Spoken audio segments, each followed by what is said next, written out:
మొట్టమొదటిది శొంఠి. ఓకే. అల్లాన్ని ఎండబెట్టి తయారు చేసినటువంటి ఇది ఏదైతే ఉందో దాన్ని శొంఠి అంటారు. శొంఠి సర్వసాధారణంగా ఇళ్లలో ఉంటుంది. శొంఠి పొడి కూడా మనకు మార్కెట్లో దొరుకుతుందమ్మా. దొరుకుతుంది ఈజీగా. శొంఠి కొమ్ములు కూడా మార్కెట్లో దొరుకుతాయి. శొంఠి పొడి ఒక 20 గ్రామ్స్ తీసుకోవాలమ్మా. ఓకే. రెండవది ఆవాలు. ఆ, చాలా ఆశ్చర్యపోతారమ్మా, చెప్తున్నాను కదమ్మా. అసలు ఈ సొంటి ఆవాలతో మనకి పక్షం తగ్గుతుంది. అవునమ్మా, చెప్తానమ్మా. అది కూడా ఆవాలు జస్ట్ కాస్త కొద్దిగా వేయించాలమ్మా, మరి ఎక్కువ వేయించకూడమ్మా. వేయించేసేసి పొడి చేసేసి ఒక 20 గ్రామ్స్ ఆవాల పొడి తీసుకోవాలి. శొంఠి పొడి 50 గ్రాములు, ఆవాల పొడి శొంఠి పొడి 20 గ్రాములు, ఆవాల పొడి 20 గ్రాములు. అదేవిధంగా మిరియాలమ్మా, మిరియాలను కాస్త వేయించేసేసి పౌడర్ లాగా తయారు చేసుకొని ఆ యొక్క చూర్ణాన్ని ఒక 20 గ్రాములు తీసుకోవాలి. సో ఈ మూడు ఒక్కొక్కటి 20 గ్రాముల చొప్పున తీసుకునేసరికి మొత్తం 60 గ్రాముల ఔషధం రెడీ అయిపోతుందమ్మా. ఇది నేను క్యాలిక్యులేషన్ వేసి కూడా చెప్తానమ్మా. ఇది 1 మంత్కు వాడుకోవాలి. ఉదయం 1 గ్రాము, రాత్రి 1 గ్రాము. సరే, మొత్తం కూడా 20 గ్రామ్స్ అంటే మొత్తం 60 గ్రాములు వస్తుంది.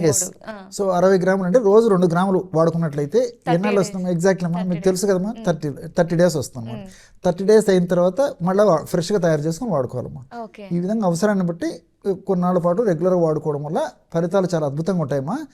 సో నేను చెప్పినటువంటి పద్ధతిని తయారు చేసుకోవాలి. ఈ విధంగా తయారు చేసుకుని అన్నీ కలిపేసేసి రోజు ఉదయం ఆహారానికి ఒక 10-15 నిమిషాల ముందు, రాత్రి ఆహారానికి ఒక 10-15 నిమిషాల ముందమ్మా.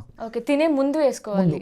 జస్ట్ 1 గ్రామ్ పౌడర్ తీసుకొని చిన్న ప్లేట్ కానీ లేదా తమలపాకులో కానీ వేసేసుకొని కాస్త తేనె కలిపేసేసి రంగరించేసి చప్పరించేసి మింగేసేయాలి.